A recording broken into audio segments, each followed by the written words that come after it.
طاؤس نے خبر دی اور انہیں ابن عباس رضی اللہ عنہ نے کہ نبی کریم صلی اللہ علیہ وسلم کعبے کا طواف کرتے ہوئے ایک ایسے شخص کے پاس سے گزرے جس نے اپنا ہاتھ ایک دوسرے شخص کے ہاتھ سے تسمہ یا رسی یا کسی اور چیز سے باندھ رکھا تھا۔ نبی کریم صلی اللہ علیہ وسلم نے اپنے ہاتھ سے اسے کاٹ دیا اور پھر فرمایا کہ اگر ساتھ ہی چلنا ہے تو ہاتھ پکڑ کے چلو۔ صحیح بخاری حدیث نمبر 1620۔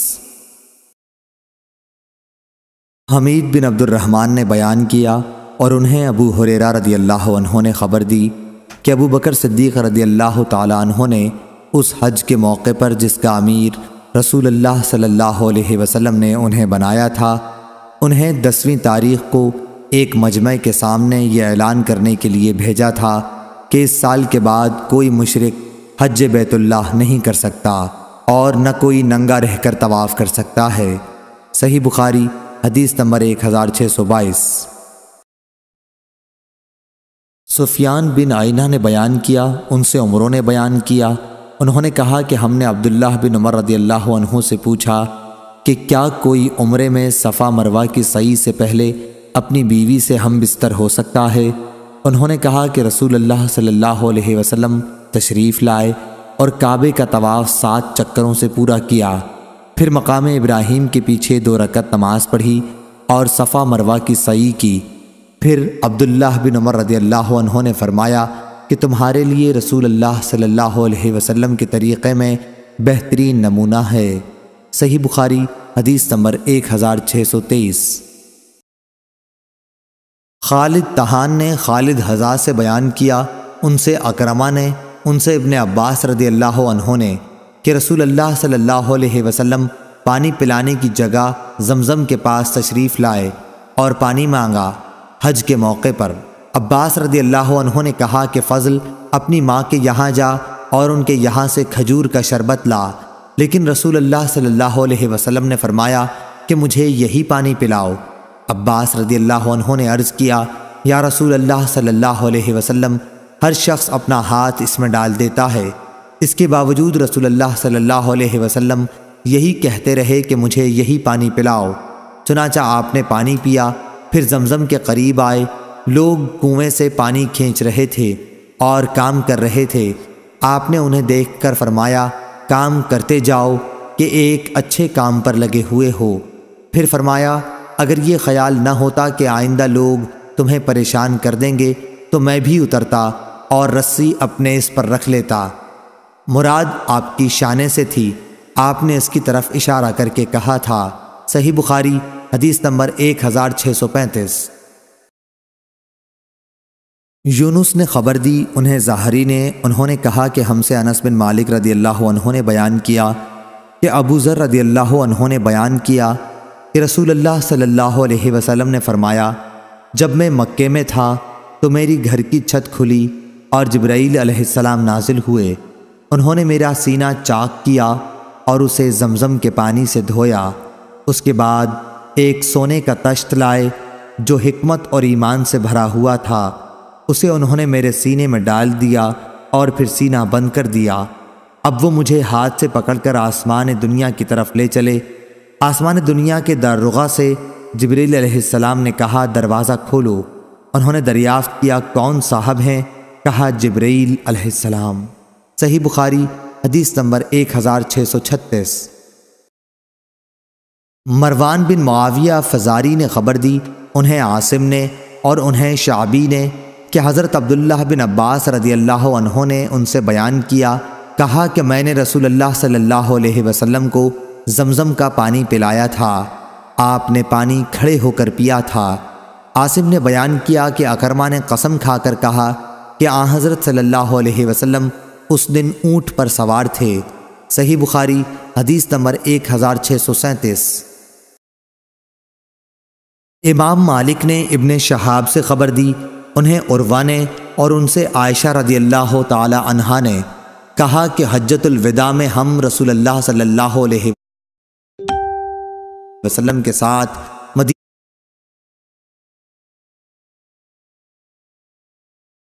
امام مالک نے ابن شہاب سے خبر دی، انہیں عروہ نے اور ان سے عائشہ رضی اللہ تعالی عنہا نے کہا کہ حجۃ الوداع میں ہم رسول اللہ صلی اللہ علیہ وسلم کے ساتھ مدینے سے نکلے اور ہم نے عمرے کا احرام باندھا۔ پھر آن حضور صلی اللہ علیہ وسلم نے فرمایا کہ جس کے ساتھ قربانی کا جانور ہو وہ حج اور عمرہ دونوں کا ایک ساتھ احرام باندھے، ایسے لوگ دونوں کے احرام سے ایک ساتھ حلال ہوں گے۔ میں بھی مکے آئی تھی لیکن مجھے حیض آ گیا تھا، اس لیے جب ہم نے حج کے کام پورے کر لیے تو آن حضور صلی اللہ علیہ وسلم نے مجھے عبد الرحمن کے ساتھ تنعیم کی طرف بھیجا۔ میں نے وہاں سے عمرے کا احرام باندھا۔ آن حضور صلی اللہ علیہ وسلم نے فرمایا یہ تمہارے اس عمرے کے بدلے میں ہے جسے تم نے حیض کی وجہ سے چھوڑ دیا تھا۔ جن لوگوں نے عمرے کا احرام باندھا تھا انہوں نے سعی کے بعد احرام کھول دیا اور دوسرا طواف منا سے واپسی پر کیا، لیکن جن لوگوں نے حج اور عمرے کا احرام ایک ساتھ باندھا تھا انہوں نے صرف ایک طواف کیا۔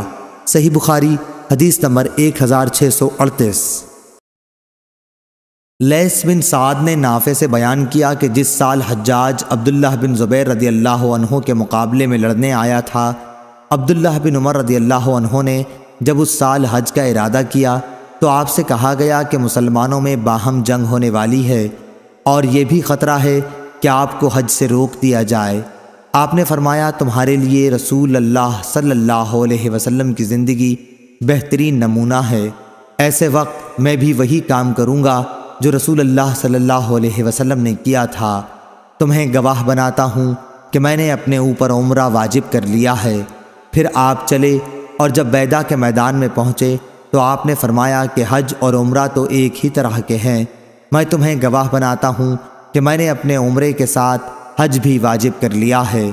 آپ نے ایک قربانی بھی ساتھ لے لی جو مقام قدید سے خریدی تھی، اس کے سوا اور کچھ نہیں کیا۔ 10ویں تاریخ سے پہلے نہ آپ نے قربانی کی نہ کسی ایسی چیز کو اپنے لیے جائز کیا جس سے احرام کی وجہ سے آپ رک گئے تھے، نہ سر منڈوایا نہ بال ترشوائے۔ 10ویں تاریخ میں آپ نے قربانی کی اور بال منڈوائے۔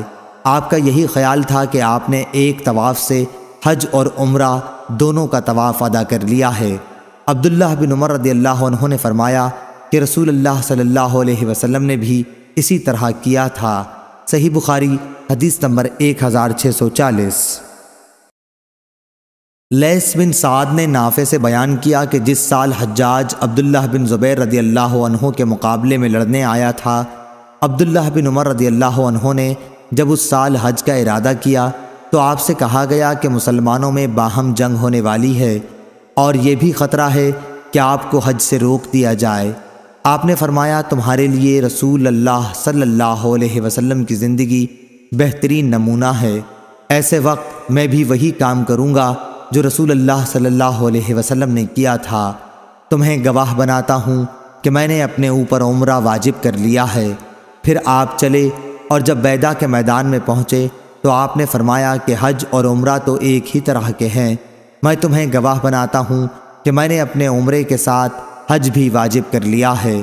آپ نے ایک قربانی بھی ساتھ لے لی جو مقام قدید سے خریدی تھی، اس کے سوا اور کچھ نہیں کیا۔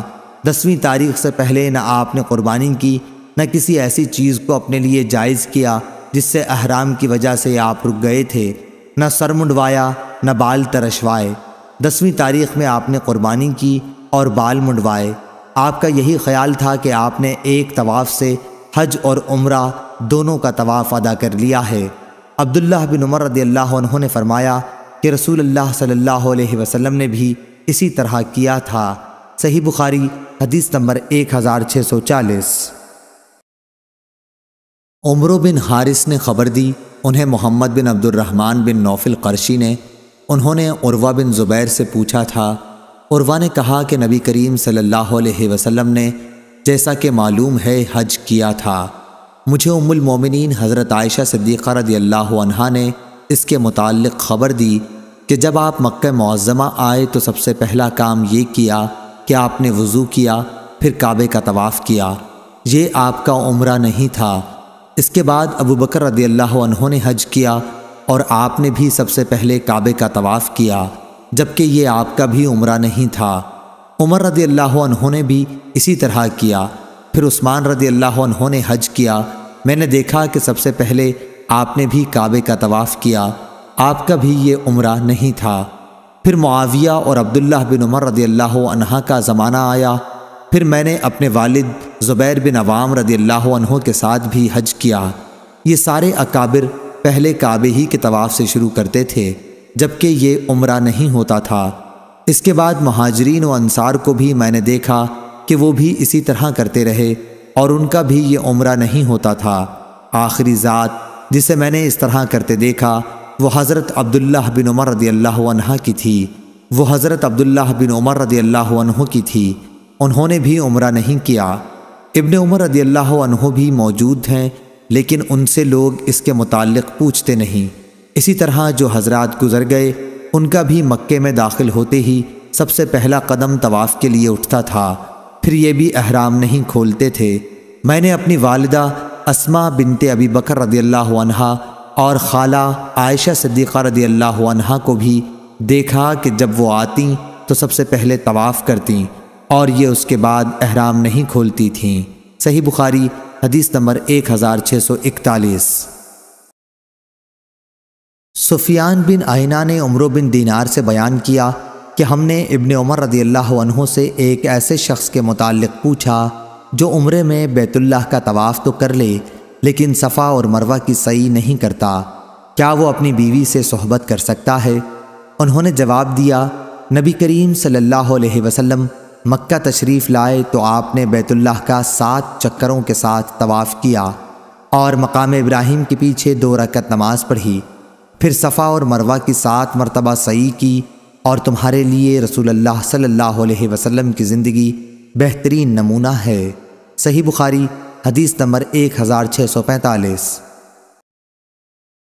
عبداللہ بن یوسف نے بیان کیا، انہوں نے کہا کہ ہمیں امام مالک نے خبر دی، انہیں عبد الرحمن بن قاسم نے، انہیں ان کے باپ نے اور انہیں ام المومنین حضرت عائشہ صدیقہ رضی اللہ عنہا نے، انہوں نے فرمایا کہ میں مکہ آئی تو اس وقت میں حائضہ تھی، اس لیے بیت اللہ کا طواف نہ کر سکی اور نہ صفا مروہ کی سعی۔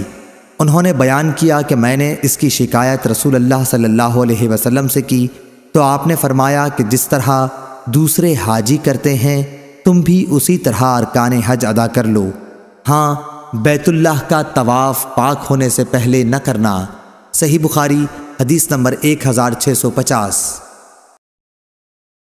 اسماعیل بن علیہ نے بیان کیا، ان سے ایوب سختیانی نے اور ان سے حفصہ بنت سیرین نے بیان کیا کہ ہم اپنی کنواری لڑکیوں کو باہر نکلنے سے روکتے تھے، پھر ایک خاتون آئیں اور بنی خلف کے محل میں جو بصرے میں تھا ٹھہریں۔ انہوں نے بیان کیا کہ ان کی بہن ام عطیہ رضی اللہ عنہا نبی کریم صلی اللہ علیہ وسلم کے ایک صحابی کے گھر میں تھیں، ان کے شوہر نے حضرت صلی اللہ علیہ وسلم کے ساتھ 12 جہاد کیے تھے اور میری بہن 6 جہادوں میں ان کے ساتھ رہی تھیں۔ وہ بیان کرتی تھیں کہ ہم میدان جنگ میں زخمیوں کی مرہم پٹی کرتی تھیں اور مریضوں کی تیمارداری کرتی تھیں۔ میری بہن نے رسول اللہ صلی اللہ علیہ وسلم سے پوچھا کہ اگر ہمارے پاس چادر نہ ہو تو کیا کوئی حرج ہے اگر ہم عیدگاہ جانے کے لیے باہر نہ نکلیں؟ حضور صلی اللہ علیہ وسلم نے فرمایا، اس کی سہیلی کو اپنی چادر اسے اوڑھا دینی چاہیے اور پھر مسلمانوں کی دعا اور نیک کاموں میں شرکت کرنی چاہیے۔ پھر جب ام عطیہ رضی اللہ عنہا خود بصرہ آئیں تو میں نے ان سے بھی یہی پوچھا یا یہ کہا کہ ہم نے ان سے پوچھا۔ انہوں نے بیان کیا کہ ام عطیہ رضی اللہ عنہا جب بھی رسول اللہ صلی اللہ علیہ وسلم کا ذکر کرتیں کہتی میرے باپ آپ پر فدا ہوں۔ ہاں تو میں نے ان سے پوچھا کیا آپ نے رسول اللہ صلی اللہ علیہ وسلم سے اس طرح سنا ہے؟ انہوں نے فرمایا کہ ہاں میرے باپ آپ پر فدا ہوں۔ انہوں نے کہا کہ رسول اللہ صلی اللہ علیہ وسلم نے فرمایا کنواری لڑکیاں اور پردے والیاں بھی باہر نکلیں، یا یہ فرمایا کہ پردے والی دوشیزائیں اور حائضہ عورتیں سب باہر نکلیں اور مسلمانوں کی دعا اور خیر کے کاموں میں شرکت کریں، لیکن حائضہ عورتیں نماز کی جگہ سے الگ رہیں۔ میں نے کہا اور حائضہ بھی نکلیں؟ انہوں نے فرمایا کیا حائضہ عورت عرفات اور فلاں فلاں جگہ نہیں جاتی ہیں؟ پھر عیدگاہ ہی جانے میں کیا حرج ہے؟ صحیح بخاری حدیث نمبر 1652۔